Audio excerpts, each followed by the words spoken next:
Hello friends, C plus plus programming सीखने के इस कोर्स में एक बार फिर से आपका स्वागत है।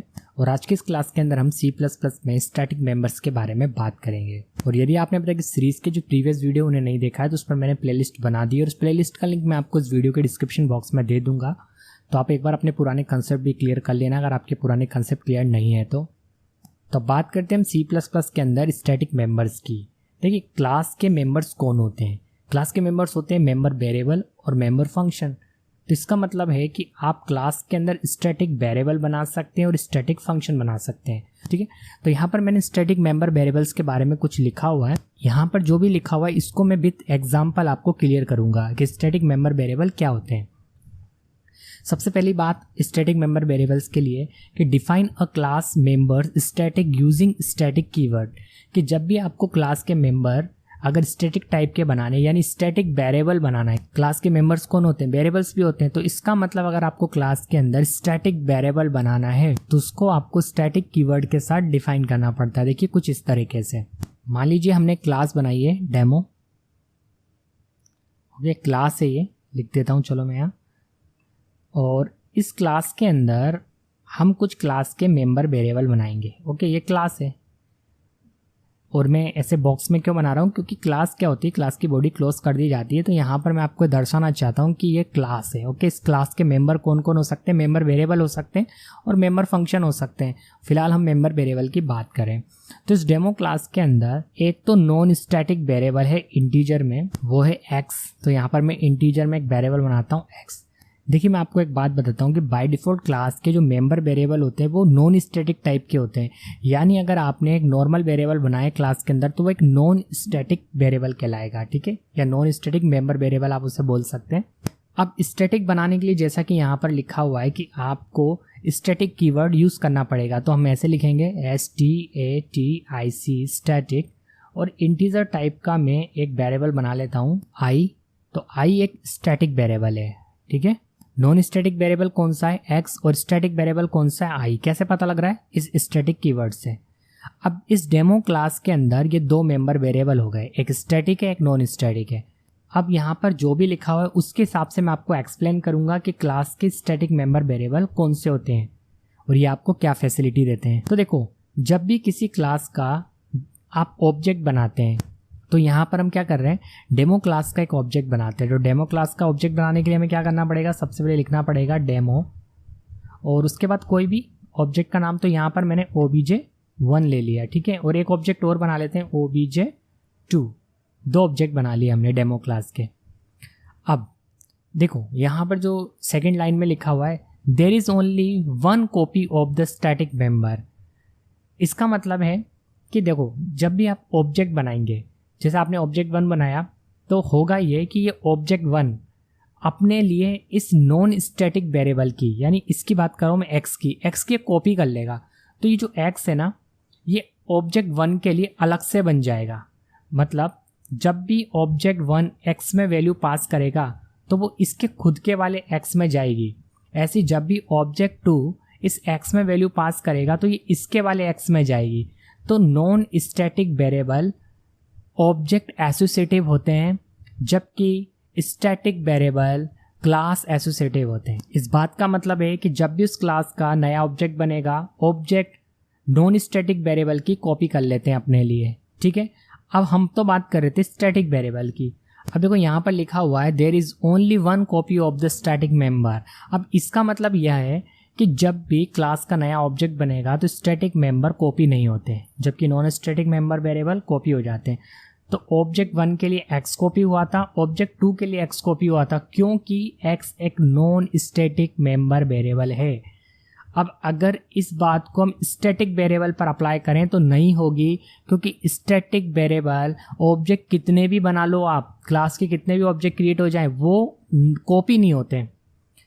अगर ऑब्जेक्ट 1 को आई को यूज़ करना है तो उसे यही आई यूज़ करना पड़ेगा जो स्टैटिक वाला हमने यहाँ बना रखा है, और ऑब्जेक्ट 2 को भी यही यूज़ करना पड़ेगा।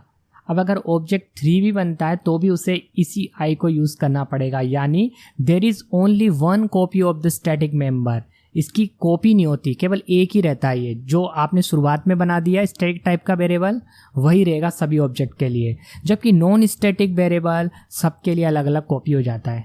2 पॉइंट यहाँ पर मैं आपको क्लियर कर चुका हूँ। पहले आपको स्टैटिक मेंबर क्या होते हैं यानी मेंबर वेरिएबल क्या होते हैं उनको बिल्कुल क्लियर करना जरूरी है। अगर आपको ये थियोरेटिकली बात समझ में आ गई तो उसके बाद आप कोई भी प्रोग्राम उसके अंदर आप स्टैटिक वेरिएबल को यूज करना सीख जाएंगे। अब देखिए थर्ड लाइन में लिखा हुआ है a static member is a shared by all objects of the class.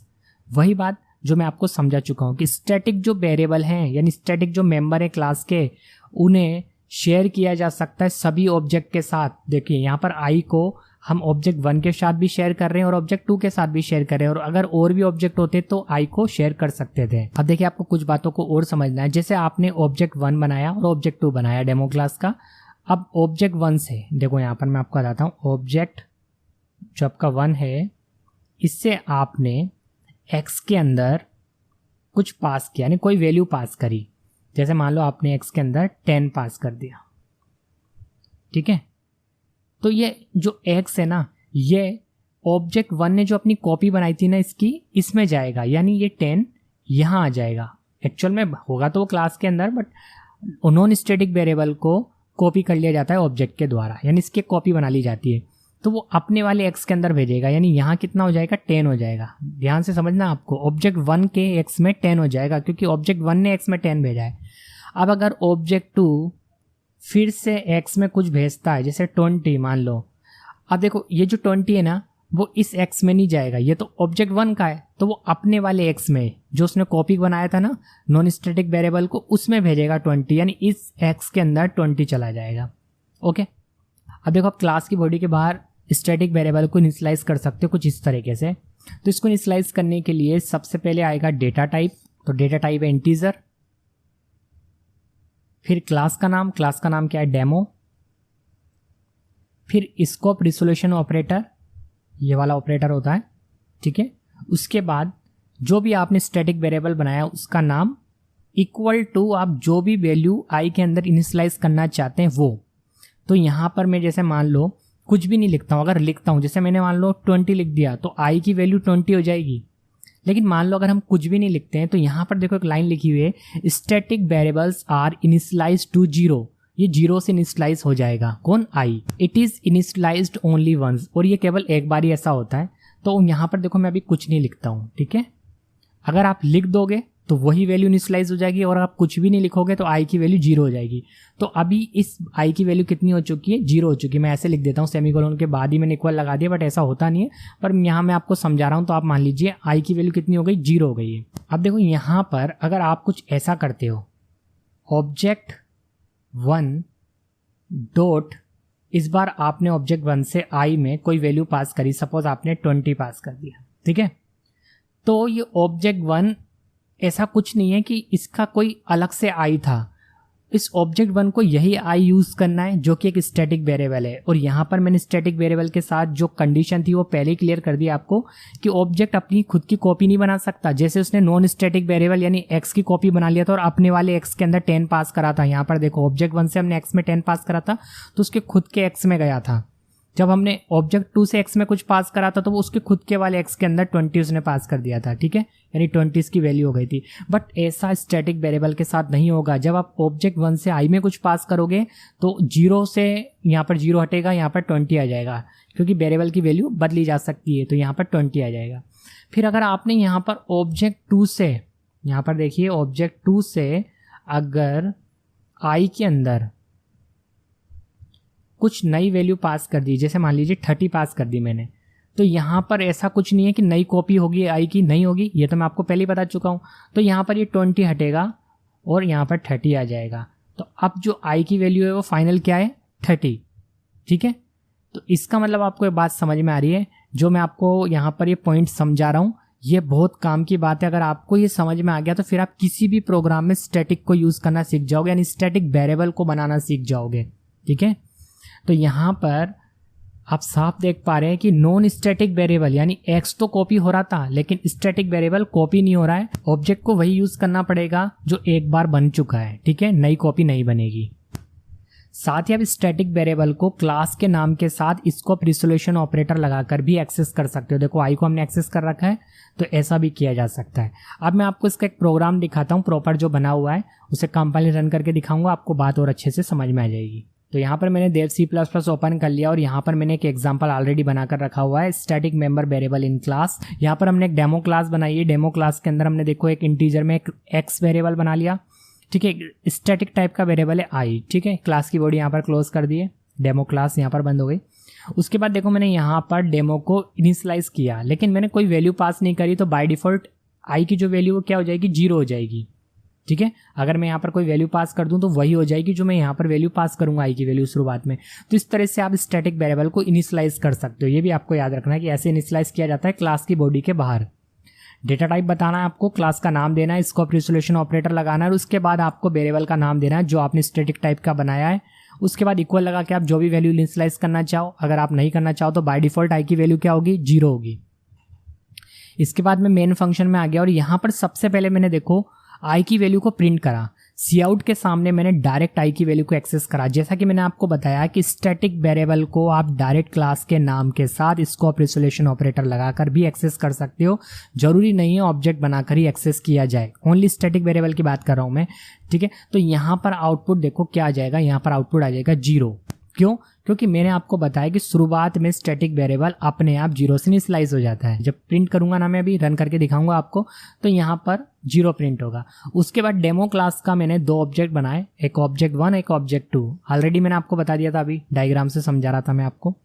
Object 1 से एक्स में क्या पास करा, 10, और ऑब्जेक्ट 1 से ही आई में क्या पास करा, 20, ठीक है। तो ऑब्जेक्ट 1 से एक्स में 10 पास करा है, तो एक्स एक नॉन स्टैटिक वेरिएबल है, यहाँ पर आप देख पा रहे हैं।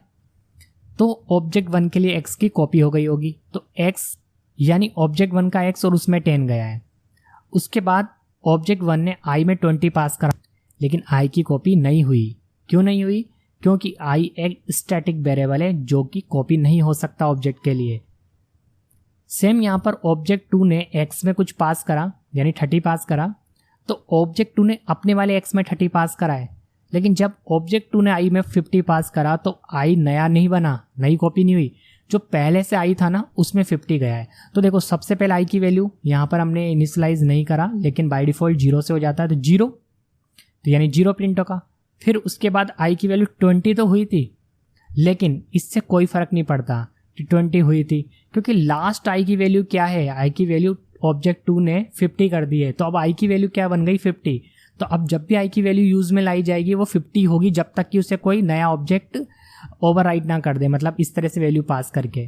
तो आपको ये बात समझ में आनी चाहिए कि जब भी नया ऑब्जेक्ट क्रिएट होता है तो स्टैटिक वेरिएबल कॉपी नहीं होते हैं और उन्हें वही यूज करना पड़ता है जो पहले बना दिया गया है, जबकि नॉन स्टैटिक कॉपी हो जाते हैं हर बार। तो यहाँ पर आउटपुट में देखिए उसी बात का मैंने प्रमाण दिया हुआ है इस आउटपुट को प्रिंट करके। तो देखो सबसे पहले x की वैल्यू ऑब्जेक्ट 1 से एक्सेस करी, ठीक है। फिर ऑब्जेक्ट 2 से मैंने x की वैल्यू एक्सेस करी। देखो यहाँ पर जब ऑब्जेक्ट 1 से हम x की वैल्यू एक्सेस करेंगे तो ऑब्जेक्ट 1 ने x में क्या पास करा था, 10, तो सबसे पहले 10 प्रिंट होगा। सबसे पहले तो 0 प्रिंट होगा, क्योंकि यहाँ पर देखो, यहाँ पर ठीक है ना, i की वैल्यू मैंने आपको बताया था ना 0, तो पहले तो 0 प्रिंट होगा, फिर 10 प्रिंट होगा। इसके बाद देखो ऑब्जेक्ट 2 से x की वैल्यू को एक्सेस किया गया, तो ऑब्जेक्ट 2 ने x में क्या पास करा था, 30, तो यहाँ पर 30 प्रिंट होगा। फिर हमने नई लाइन से प्रिंट किया और ये ऐसे कुछ प्रिंट कर लिया ताकि दोनों आउटपुट में डिफरेंस दिखा सकूं मैं आपको। उसके बाद ऑब्जेक्ट 1 से i की वैल्यू को एक्सेस किया गया, तो ऐसा नहीं है कि ऑब्जेक्ट 1 ने i में 20 पास करा तो यहाँ पर 20 प्रिंट होगा, 20 नहीं होगा। आप बात समझें, वेरिएबल की डेफिनेशन क्या होती है, जिसकी वैल्यू बदली जा सकती हो। तो यहाँ पर जब इस ऑब्जेक्ट 1 ने i में 20 पास करा था, ओके मान लिया 20 पास करा था, 20 गया भी था, लेकिन बाद में देखो ऑब्जेक्ट 2 ने i में क्या पास कर दिया, 50, तो i तो दोनों के लिए एक ही था, ऑब्जेक्ट 1 के लिए भी वही था, ऑब्जेक्ट 2 के लिए भी वही था। मान लो एक बॉक्स है जिसमें ऑब्जेक्ट 1 ने पहले 20 स्टोर किया है, फिर थोड़ी देर बाद ऑब्जेक्ट 2 आया, उसने उस बॉक्स के अंदर 50 स्टोर कर दिया, तो जो वो 20 था ना वो ओवरराइट हो गया 50 से।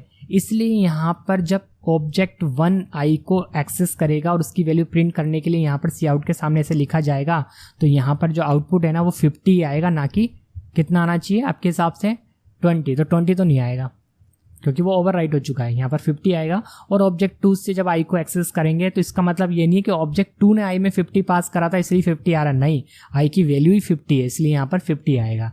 अगर ऑब्जेक्ट 3 भी होता तो भी 50 आएगा, ऑब्जेक्ट 4 बना लो तो भी 50 आएगा, आई की वैल्यू 50 रहेगी जब तक कि उसे ओवरराइट नहीं कर दी जाए किसी नए ऑब्जेक्ट से।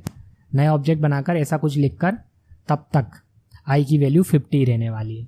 ठीक है, तो आपको समझ में आया स्टैटिक मेंबर वेरिएबल और नॉन स्टैटिक मेंबर वेरिएबल क्या होते हैं क्लास के, और इसकी जरूरत पड़ती है जब आगे आप अगर कोई प्रोग्रामिंग करते हैं या कोई प्रोग्राम बना रहे हैं जिसमें आपको कुछ ऐसा वेरिएबल बनाना है जिसे हर ऑब्जेक्ट को यूज करना हो, मतलब वेरिएबल वही रहे जिसे सभी ऑब्जेक्ट के बीच में शेयर किया जाए, तो फिर आपको स्टैटिक वेरिएबल बनाना पड़ता है।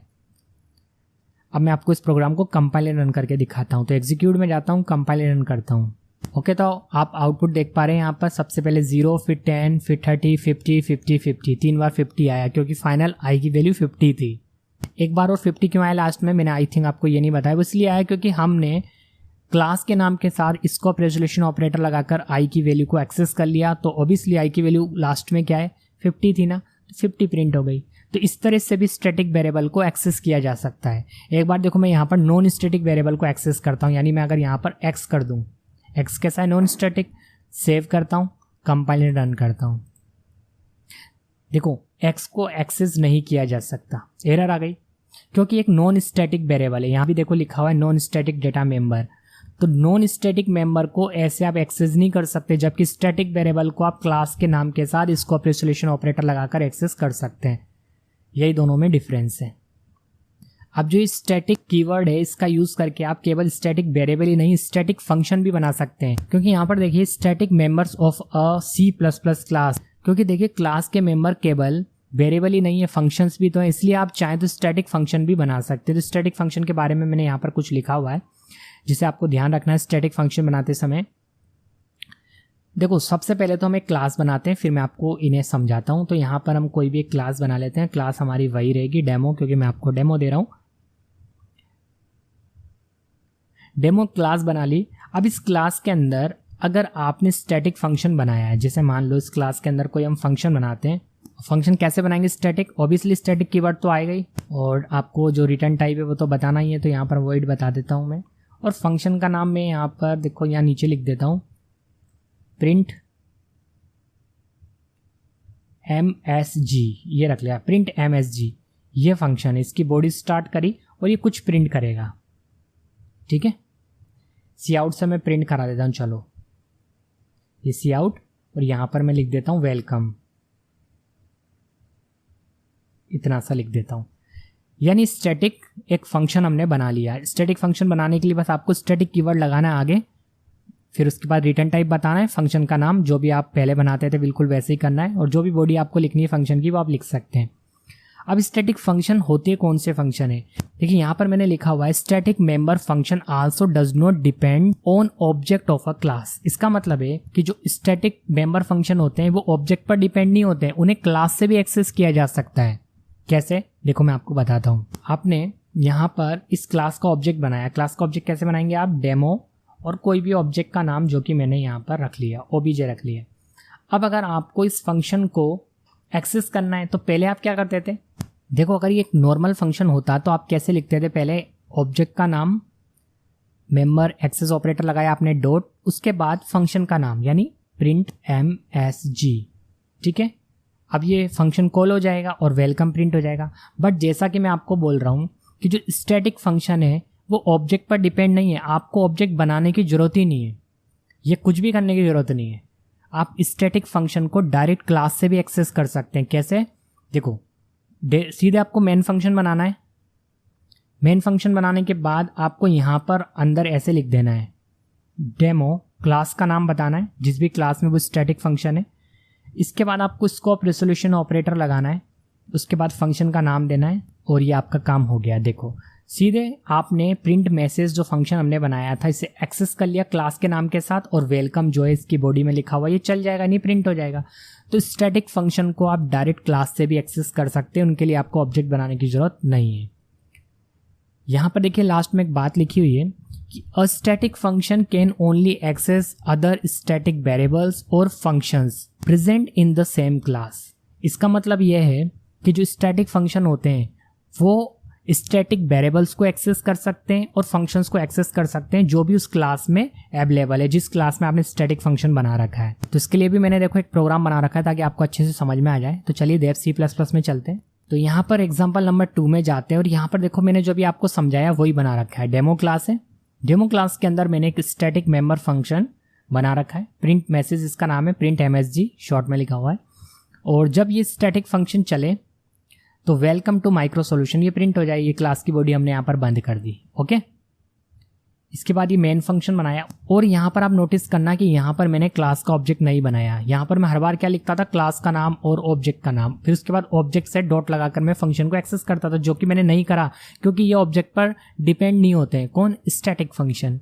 डायरेक्ट आप क्लास से भी एक्सेस कर सकते हैं कुछ इस तरीके से, डेमो, स्कोप, रेजोल्यूशन ऑपरेटर और फंक्शन का नाम, ये चल जाएगा और ये प्रिंट हो जाएगा वेलकम टू माइक्रो सॉल्यूशन। चलो मैं आपको रन करके दिखाता हूँ। सेव करा मैंने, एग्जीक्यूट में गया और यहाँ पर कंपाइल एंड रन कर देता हूँ।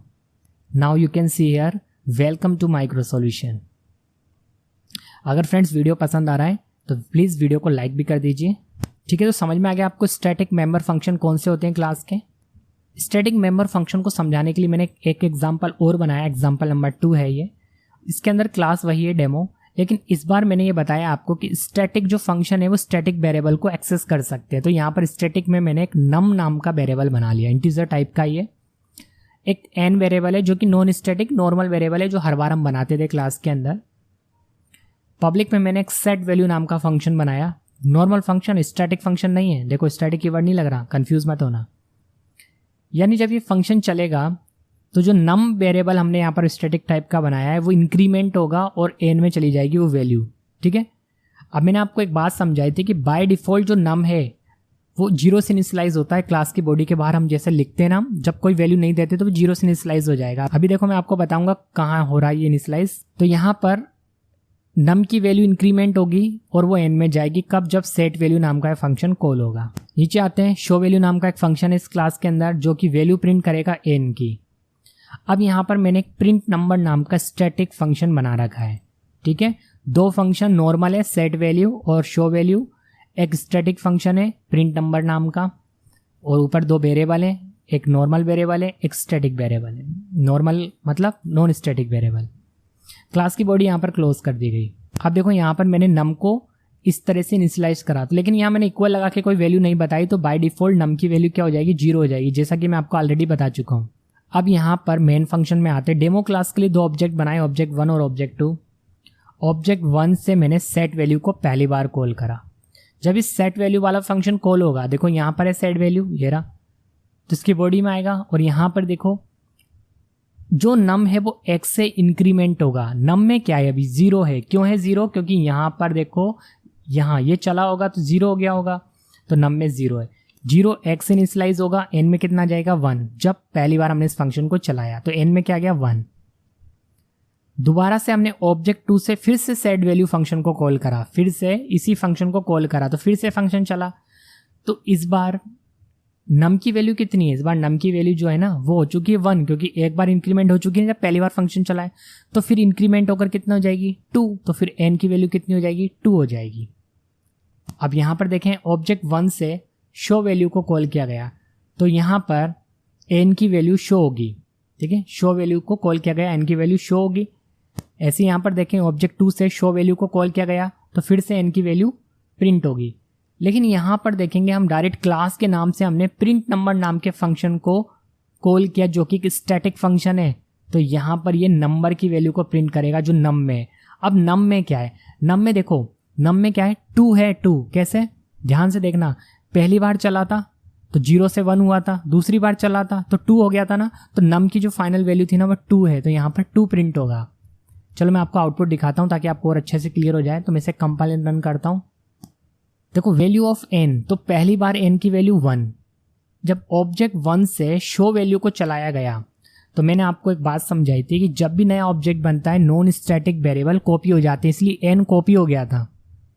तो जब पहली बार ऑब्जेक्ट 1 ने उस फंक्शन को कॉल किया था ना सेट वैल्यू को, तो एक बार जो वैल्यू बढ़ी थी ना वो इसके वाले n में गई थी, ऑब्जेक्ट 1 के n में, तो इसलिए यहाँ पर 1 था।